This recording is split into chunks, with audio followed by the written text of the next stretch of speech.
Atenção! Começa agora uma teleaula de Ciências do Ensino Fundamental. Você vai assistir a teleaula de número 44. Bons estudos!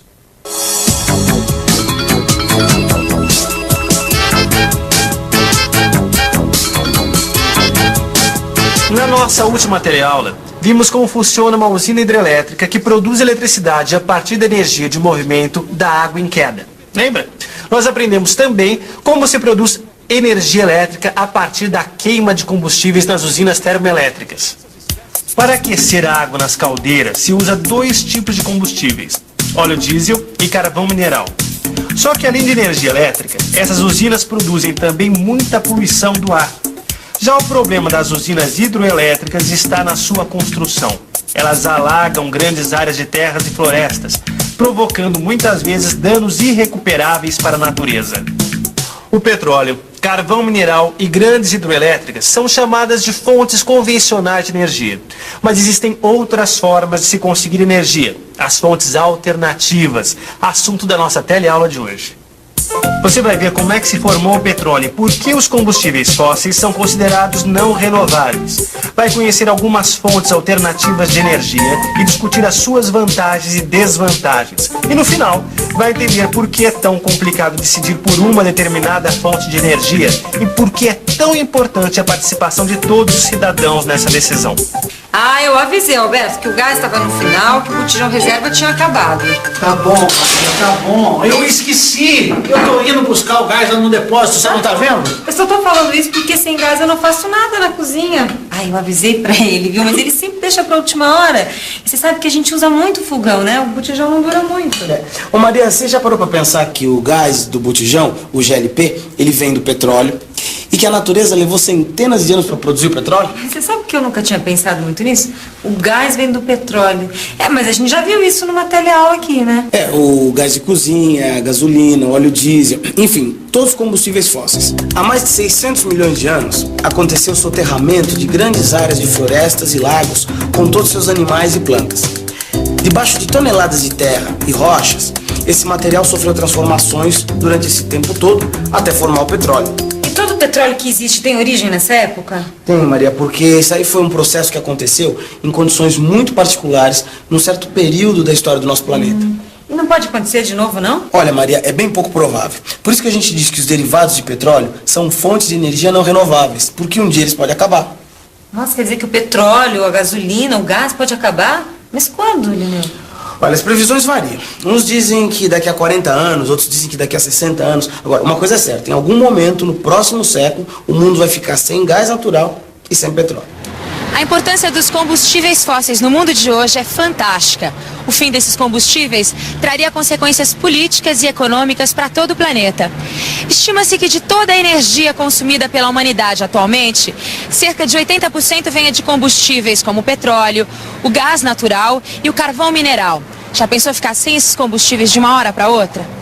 Não faz muito tempo que o homem começou a queimar combustíveis fósseis para obter energia. Faz mais ou menos uns 200 anos. Ele começou com carvão mineral. O consumo de carvão mineral aumentou com a invenção da máquina a vapor, porque ele passou a ser usado para movimentar trens, nas primeiras fábricas. Bom, o consumo era em grande escala. Quer dizer que o carvão mineral foi o primeiro combustível fóssil utilizado pelo homem? Isso, aí depois vieram os derivados de petróleo, há uns 100 anos mais ou menos. Tem a gasolina, o óleo diesel, o gás, né? Isso, e eles passaram a ser usados nas indústrias e nos transportes. A utilização dos combustíveis fósseis pela humanidade vem crescendo cada vez mais ao longo do tempo. Em 10 anos, de 1970 a 1980, o mundo consumiu uma quantidade de petróleo igual a que consumiu nos 70 anos anteriores. E esse consumo continua a aumentar. Em 1973, a humanidade consumiu 5,6 bilhões de toneladas de combustíveis fósseis. 6 anos depois, esse consumo já aumentava para 6,3 bilhões de toneladas. Em 84, foram 6,4 bilhões de toneladas. O aumento do consumo de combustíveis fósseis representa uma grave ameaça à atmosfera e ao meio ambiente. A queima desses combustíveis pelos automóveis e pelas indústrias lança no ar grandes quantidades de gases poluentes. O gás carbônico é um desses gases. Ele sai dos escapamentos dos carros e das chaminés das fábricas. A quantidade de gás carbônico produzida e liberada na atmosfera é tanta que pode elevar a temperatura do planeta e transformar grandes áreas em desertos. E o consumo aumentou tanto porque a população do planeta cresceu, é isso? Maria, por isso e por outros motivos também, né? Por exemplo, no último século aumentou muito a mecanização de vários setores da sociedade. Sim, mas 40 anos não é muito, né? Porque eu vou estar com uns 60. Pois é. Então, por isso, ou porque o petróleo vai acabar, ou porque polui demais, que tem várias pessoas buscando fontes alternativas de energia. De preferência, viu, que não pese tanto quanto esse botijão. Pronto. Chegou o combustível do seu fogão, dona Maria. Quais os tipos de energias alternativas que o senhor conhece? Tem algumas, não é? Por exemplo, a alternativa do vento. Energia das marés. Energia solar. Olha, os tipos de energia alternativa que eu conheço é o próprio gás, né, que já está sendo usado, e o álcool. Energias alternativas. Energias que poluam menos e que não se esgotem.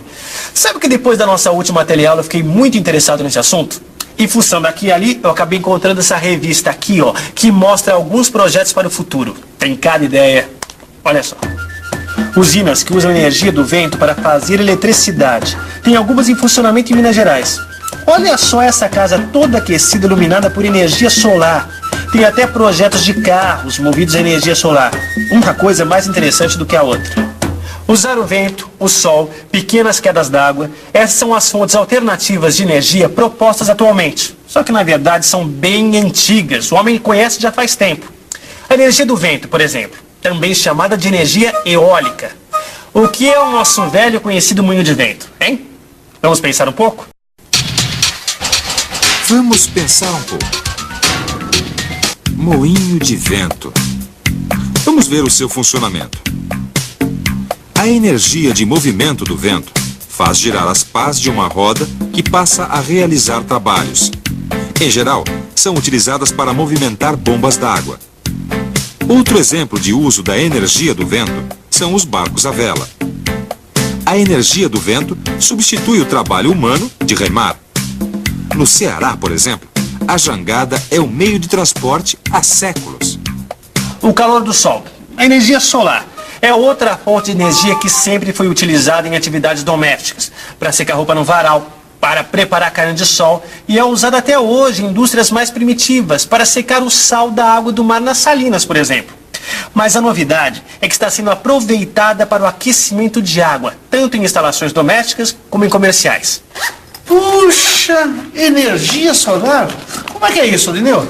Bom, não é nada exageradamente complicado. Um aquecedor solar nada mais é do que uma caixa de poucos centímetros de altura, pode ser de madeira, pintada de preto por dentro. Ah, já sei, para absorver o máximo de radiação solar. E são cobertas com vidro. No interior da caixa é colocada uma serpentina de metal por onde circula a água. Ah, e a água passa e fica aquecida. Isso mesmo. Várias dessas caixas são colocadas lado a lado nos telhados das casas. Ficam numa posição onde estão expostas ao máximo aos raios solares. Essa tal de energia solar não era uma boa opção pro pessoal lá no Nordeste? Sabe que meu pai disse que lá faz um calor dos infernos. No Nordeste é insolação intensa o ano todo. A economia de energia elétrica pode ser bem grande. E não só no Nordeste, né? No Brasil inteiro dá pra usar aquecedor solar. É, país tropical, abençoado por Deus. Olha, mas mesmo em países frios, esses equipamentos são úteis para a economia de energia elétrica ou do gás. Lógico que num país como o nosso, a economia vai ser maior, né? Outra fonte alternativa de energia bastante utilizada no Brasil é o álcool combustível. Ele é utilizado como substituto da gasolina nos automóveis. É uma tecnologia brasileira. Mas será que as pessoas sabem a diferença entre o álcool e a gasolina? Vamos ver?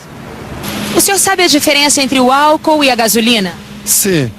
O álcool é um bem renovável, a gasolina não é um bem renovável. É que a gasolina polui bem mais do que o álcool, né? Bom, a gasolina ela tem um maior poder de combustão do que a do álcool. A gasolina vem do petróleo e o álcool vem da usina de cana, né? Vem da cana, né? O álcool é um dos produtos da destilação da cana-de-açúcar fermentada. Portanto, é uma energia renovável. Por porque todos os anos a gente pode ter novas plantações de cana-de-açúcar. Uma outra importante alternativa de combustível para automóveis e caminhões é o biodiesel. Ele é produzido a partir de restos de óleo de cozinha, utilizado em frituras domésticas ou industriais, ou mesmo outros tipos de óleos, como o óleo obtido da mamona ou do dendê. Do ponto de vista ambiental, o biodiesel é considerado melhor do que o diesel, que é inteiramente derivado do petróleo. Não é difícil entender a razão. Para produzir biodiesel, é necessário que as plantas realizem fotossíntese e, assim, retirem gás carbônico da atmosfera. Vamos entender melhor como isso ajuda a deter o aumento do chamado efeito estufa. O crescimento de biocombustíveis, em particular o álcool e o biodiesel, são uma estratégia extremamente eficiente para que a gente possa disponibilizar transporte para a população sem aumentar o efeito estufa. Basicamente, no caso da cana-de-açúcar, por exemplo, quando a planta cana-de-açúcar retira CO2 da atmosfera, transforma esse CO2 através da fotossíntese em açúcares, que posteriormente são transformados em álcool, comercializado e queimado no tanque do combustível do seu automóvel, por exemplo, você praticamente não contribui em nada com o aumento do efeito estufa, porque o dióxido de carbono, CO2, que saiu do seu cano de descarga, foi fixado pela planta na estação de crescimento, um pouquinho antes. O mesmo se diz em relação aos biodiesels. Então não há praticamente nenhuma emissão líquida de dióxido de carbono para a atmosfera e qualquer outro gás de efeito estufa. Já o petróleo é uma fonte de energia não renovável, porque suas reservas podem acabar. Eu vi agora aqui na revista uma super ideia que eu faço questão de mostrar para vocês. É um biodigestor. Nunca ouviu falar? Pois esse sistema aqui transforma lixo em gases combustíveis. Não é uma super ideia? Dá para aproveitar o lixo e os esgotos das cidades. Os biodigestores são uma espécie de tanques fechados onde o lixo fica armazenado e fermentando. Nessa fermentação se produz gases combustíveis como metano. O gás metano vem sendo usado para o aquecimento de fogões e como combustível de veículos. No Brasil já tem muitos carros, caminhões e ônibus circulando movidos a gás metano. Existem ainda outras fontes de energias renováveis que estão sendo pesquisadas, como o aproveitamento da energia das marés dos oceanos, por exemplo. Só que esses estudos ainda estão muito no começo. Peraí, mas se as energias alternativas elas são renováveis e poluem menos, por que a gente não utiliza logo só esse tipo de energia? Maria, que não é tão fácil assim, né? A gente tem que ver que sempre tem riscos e benefícios. Olha, a produção do álcool, por exemplo. Essa é melhor que o petróleo porque é renovável, não acaba. Pois é, mas exige uma extensão enorme de plantação de cana-de-açúcar. Daí qual que é o problema? O problema é que você plantando muito tempo uma mesma coisa no mesmo lugar, isso traz consequências ambientais sérias. É incrível essa questão da energia, né? Qualquer decisão que você toma implica em muitas consequências, né? Pois é, tem custos financeiros, sociais e ambientais. É uma decisão que afeta a todos os cidadãos. E essa história de trazer projetos de outros países não está com nada, né? Eu concordo com você, viu? O Brasil tem que respeitar suas próprias características e procurar o seu próprio caminho. Claro, né, gente? Nem tudo que é bom para os outros países é bom para a gente. Acaba ficando tudo mais caro. Por isso é importante a gente conhecer todas as formas de se obter energia. Saber os prós e os contras de cada uma delas, para a gente poder participar mais ativamente das decisões do nosso país. E agora é hora da revisão. E atenção, se liga aí, que é a hora da revisão. Na teleaula de hoje, você aprendeu que a formação de petróleo, do gás natural e do carvão mineral é resultado de um longo processo que demorou 600 milhões de anos. E em condições tão particulares que dificilmente acontecerão novamente. Podem acabar. Por isso, são combustíveis não renováveis. Aprendemos também que existem fontes alternativas de energia que aproveitam os recursos energéticos naturais. Elas não se esgotam, são renováveis e poluem menos que as fontes convencionais. Vimos ainda que a exploração de fontes de energia renováveis ou não requer um planejamento cuidadoso que leve em conta fatores regionais, ambientais, sociais e econômicos. Agora trate de gastar sua energia dando uma boa estudada em tudo que a gente viu na teleaula de hoje, tá bom? E até a próxima!